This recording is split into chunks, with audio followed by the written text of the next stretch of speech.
പരിഹാസങ്ങളും ദുരിതങ്ങളും താങ്ങുവാൻ ത്രാണിയില്ലാതെ, പരിഹാസങ്ങളും ദുരിതങ്ങളും താങ്ങുവാൻ ത്രാണിയില്ലാതെ പകച്ചു നിൽക്കും മനുഷ്യ, നീ ഒരു വേള പറയൂ യാതും ദൈവം. പകച്ചു നിൽക്കും മനുഷ്യ, നീ ഒരു വേള പറയൂ യാതും ദൈവം. ഭാരത മണ്ണിൽ ജനിച്ചു വീണ ഓരോ ഭാരതീയനും ജീവിത ചരിത്രത്തിൽ ഒരിക്കലും മറന്നുപോകുവാൻ സാധിക്കാത്ത ഒരു ജീവിത ഓർമ്മയാണ് 1947 ഓഗസ്റ്റ് 15 എന്ന് പറയുന്ന ആ മഹനീയ ദിനം. കാരണം ആ കാലഘട്ടം വരെ ഭാരതത്തിൽ ജീവിച്ചിരുന്ന വ്യക്തിത്വങ്ങളെ സംബന്ധിച്ചിടത്തോളം സ്വാതന്ത്ര്യമില്ലാത്തവരായി അവർ അടിമത്വത്തിനകത്ത്, ബ്രിട്ടീഷ് അടിമത്വത്തിനകത്ത് കിടക്കുന്നത് പോലെ അവരുടെ കാലഘട്ടങ്ങൾ കഴിച്ചിരുന്ന ആ കാലഘട്ടം, അതിൽ നിന്ന് ഭാരതം ഒരു സ്വതന്ത്ര രാജ്യമായി പ്രഖ്യാപിക്കപ്പെട്ടതായ അനുഗ്രഹിക്കപ്പെട്ട ദിവസമാണല്ലോ 1947 ഓഗസ്റ്റ് 15.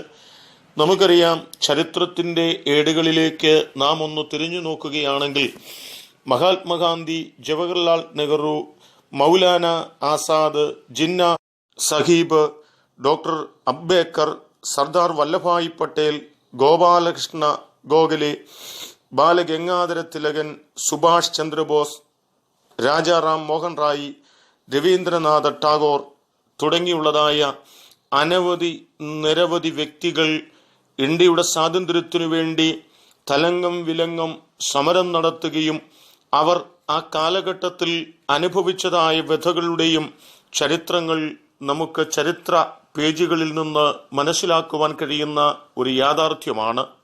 ആ കാലഘട്ടത്തിൽ ഇന്ത്യയുടെ സ്വാതന്ത്ര്യത്തിനു വേണ്ടി ശക്തമായി യുദ്ധം ചെയ്തതായ, അല്ലെങ്കിൽ സമരമുറകൾ നടത്തിയതായ ആളുകളുടെ സമരമുറയുടെ മുമ്പിൽ ബ്രിട്ടീഷ് പാർലമെന്റിൽ വളരെ വ്യക്തമായിട്ടുള്ള ഒരു തീരുമാനമെടുക്കേണ്ടതായിട്ട് ഉണ്ടായി.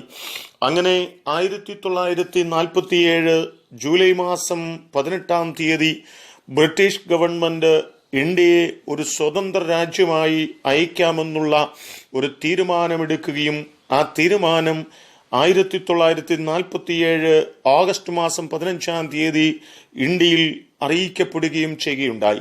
അങ്ങനെയാണ് ഇന്ത്യ ഒരു സ്വതന്ത്ര രാജ്യമായി, അല്ലെങ്കിൽ സ്വാതന്ത്ര്യമുള്ള ഒരു രാജ്യമായി തീർന്നിരിക്കുന്നു എന്നുള്ള പ്രഖ്യാപനമാണ് ആ ദിവസത്തിന്റെ പ്രഭാതത്തിൽ പുറത്തേക്ക് വരിക ഉണ്ടായത്. ആ കാലഘട്ടത്തിൽ ജീവിച്ചിരുന്ന ആളുകളെ സംബന്ധിച്ചിടത്തോളം ആ കേൾവി അവരുടെ ജീവിതത്തിൽ ഒരിക്കലും മറക്കാനാവാത്ത ഒരു ദിവസം തന്നെയായിരുന്നു, ഒരനുഭവം തന്നെയായിരുന്നു എന്ന് പറയാതിരിക്കാൻ സാധ്യമല്ല. അങ്ങനെ സ്വാതന്ത്ര്യം പ്രാപിച്ചതായ ഇന്ത്യ വാസ്തവത്തിൽ പിൽക്കാലഘട്ടങ്ങളിൽ ഒരു യാഥാർത്ഥ്യമായ സ്വാതന്ത്ര്യത്തിലാണോ പൊയ്ക്കൊണ്ടിരിക്കുന്നത് എന്ന് ചോദിച്ചാൽ നാം ഒന്നുകൂടി നിന്ന് ആലോചിക്കേണ്ടതായ യാഥാർത്ഥ്യം അതിന് പിന്നിലുണ്ട്. കാരണം അന്ന് ഇന്ത്യക്ക് ലഭിച്ചതായ സ്വാതന്ത്ര്യം എന്ന് പറയുന്നത് ഒരു നിസ്സാരമായ സ്വാതന്ത്ര്യമായിരുന്നില്ല.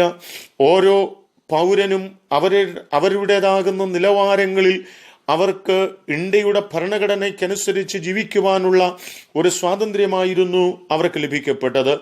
രാഷ്ട്രീയ സ്വാതന്ത്ര്യം, മതപരമായ സ്വാതന്ത്ര്യം, സഞ്ചാര സ്വാതന്ത്ര്യം, അങ്ങനെ വ്യത്യസ്ത നിലയിലുള്ള സ്വാതന്ത്ര്യങ്ങൾ അന്ന് ഓരോ ഭാരതീയനും നൽകപ്പെട്ടു എന്നതുകൂടി നാം മനസ്സിലാക്കണം. ഒന്ന് നാം വളരെ ശാന്തമായി ആലോചിച്ചു നോക്കണം. ഇന്ത്യയിൽ ആർക്കാണ് സ്വാതന്ത്ര്യം കിട്ടിയത്? ഇന്ത്യയിൽ എവിടെയൊക്കെ സ്വാതന്ത്ര്യമുണ്ട്? ഇന്ത്യയിൽ എല്ലാവർക്കും സ്വാതന്ത്ര്യമുണ്ടോ? ഇന്ത്യ ഒരു മതേതര രാഷ്ട്രമാണോ? ഉണ്ടെങ്കിൽ ഏതൊക്കെ മതങ്ങൾക്ക് ഇവിടെ ആരാധനാലയം പണിയാം? തുടങ്ങി നിരവധി കാര്യങ്ങൾ നാം ശാന്തമായി ചിന്തിക്കപ്പെടേണ്ടതായിട്ടുണ്ട്.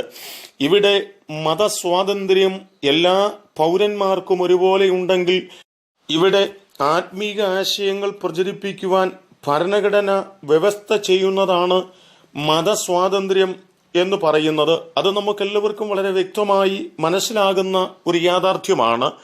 എന്നാൽ ഒന്നുകൂടി നാം ചിന്തിക്കേണ്ടതായിട്ടുണ്ട്. ഇന്ത്യക്ക് ലഭിച്ചതായ സ്വാതന്ത്ര്യത്തിനകത്ത് മതസ്വാതന്ത്ര്യം ഓരോ പൗരനും നൽകപ്പെട്ടിട്ടുണ്ടെങ്കിൽ ഇവിടെയുള്ള സകല മതങ്ങൾക്കും അവരുടെ മതങ്ങളെ പ്രചരിപ്പിക്കുവാനുള്ള സ്വാതന്ത്ര്യമുണ്ട്. എന്നാൽ ന്യൂനപക്ഷത്തിനു മാത്രം എന്തുകൊണ്ട് അവരുടെ മതത്തെ പ്രചരിപ്പിക്കുവാൻ സാധിക്കുന്നില്ല എന്നുള്ള ആഴമായൊരു ചോദ്യം ഇവിടെ പ്രസക്തമായി ചിന്തിക്കപ്പെടേണ്ട ഒരു കാര്യമാണ്. ഇവിടെ ഒരു ചോദ്യം കൂടി ഞാൻ ഉന്നയിക്കുകയാണ്. എന്തുകൊണ്ട് ക്രൈസ്തവ മതത്തിനു മാത്രം ഇവിടെ സ്വാതന്ത്ര്യമില്ല? അതിനെ തച്ചുടയ്ക്കുവാനും അതിനെ തകർക്കുവാനും എന്തുകൊണ്ട് പരിശ്രമിക്കുന്നു? ഇവിടെ ക്രിസ്തു മതം പ്രചരിപ്പിക്കുന്നവരെ തെരുവിൽ ചുട്ടുകൊല്ലുവാൻ ഇന്ത്യൻ ഭരണഘടനയിൽ സ്വാതന്ത്ര്യമുണ്ടോ? ഇത് ഇവിടുത്തെ കോടിക്കണക്കിന് ജനതയുടെ ആഴമായിട്ടുള്ളൊരു ചോദ്യമാണ്. എന്തുകൊണ്ട് ക്രിസ്തു മതത്തിനു മാത്രം സ്വാതന്ത്ര്യമില്ല? ക്രിസ്തു മതത്തെ മാത്രം പ്രചരിപ്പിക്കുന്നവരെ മുക്കുകൾ തോറും പട്ടണങ്ങൾ തോറും ഉപദ്രവിക്കുകയും ചുട്ടുകൊല്ലുകയും ചെയ്യുന്നു. അവർ ഇന്ത്യയുടെ പൗരന്മാരല്ലേ? ഇന്ത്യയിൽ അവർക്ക് മതസ്വാതന്ത്ര്യം ഇല്ലേ എന്നൊരു ചോദ്യത്തിന് മറുപടി കൂടി നാം വളരെ ആഴമായി ചിന്തിക്കേണ്ട ഒരു വിഷയം തന്നെയാണ്. എന്നെ കേൾക്കുന്ന പ്രിയപ്പെട്ടവരെ, ഇതൊരു സ്വതന്ത്ര രാജ്യമെന്നും സ്വാതന്ത്ര്യമുള്ളവരാണ് നാം എന്ന് പറയുമ്പോഴും ഒന്ന് നാം ഓർത്തുവയ്ക്കുക, നാം സ്വതന്ത്രരല്ല. നാം എന്തിനൊക്കെയോ അടിമത്വത്തിന് കീഴിലാണ് ഇന്നുമായിരിക്കുന്നതെന്ന് നാം മറന്നു പോകരുത്. വിശുദ്ധ വേദപുസ്തകം ഇങ്ങനെ ഓർമ്മപ്പെടുത്തുന്നുണ്ട്. അപ്പോസ്തലനായിരിക്കുന്ന പൗലോസ് ഗലാത്യർക്ക് ലേഖനം എഴുതുമ്പോൾ 5-ാം അധ്യായം 1-ാം വാക്യം പറയുന്നു, സ്വാതന്ത്ര്യത്തിനായി ക്രിസ്തു നമ്മെ സ്വതന്ത്രരാക്കി, ആകയാൽ അതിൽ ഉറച്ചു നിൽപ്പീൻ, അടിമനുഖത്തിൽ പിന്നെയും കുടുങ്ങി പോകരുത്. എന്താണ് യഥാർത്ഥ സ്വാതന്ത്ര്യം എന്ന് ചോദിച്ചാൽ, സ്വാതന്ത്ര്യത്തിന്റെ പൊൻപുലരിക്ക് വേണ്ടി കൊതിച്ച മനുഷ്യവർഗത്തിന് സ്വർഗം മനസ്സലിഞ്ഞ് നൽകിയ ഒരു മഹാസന്തോഷമുണ്ട്. അതാണ് ബേത്ലഹേമിലെ കാലിത്തൊഴുത്തിൽ പിറന്ന കർത്താവായ യേശുക്രിസ്തു എന്ന് നാം മറന്നു പോകരുത്.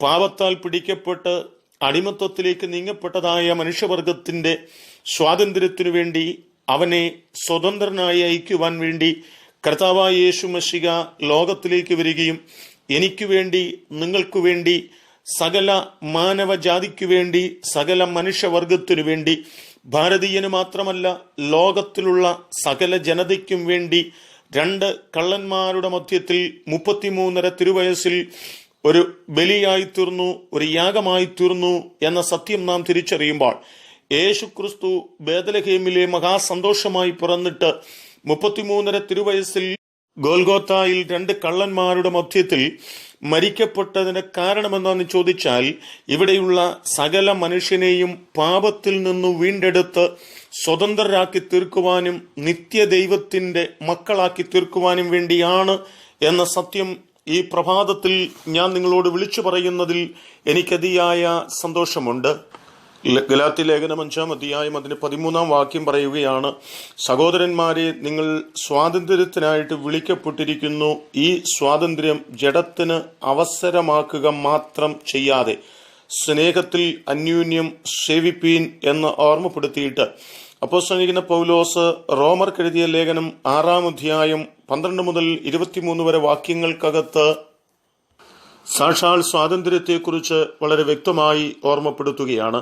പ്രിയപ്പെട്ടവരെ, ഒന്ന് ഈ രാവിലെ സമയത്ത് നാം ഓർത്തുവയ്ക്കുക, എന്താണ് യഥാർത്ഥ സ്വാതന്ത്ര്യം എന്ന് ചോദിച്ചാൽ, യേശുക്രിസ്തുവിലൂടെ ലഭിക്കുന്ന നിത്യ രക്ഷയാണ് യഥാർത്ഥമായ സ്വാതന്ത്ര്യം.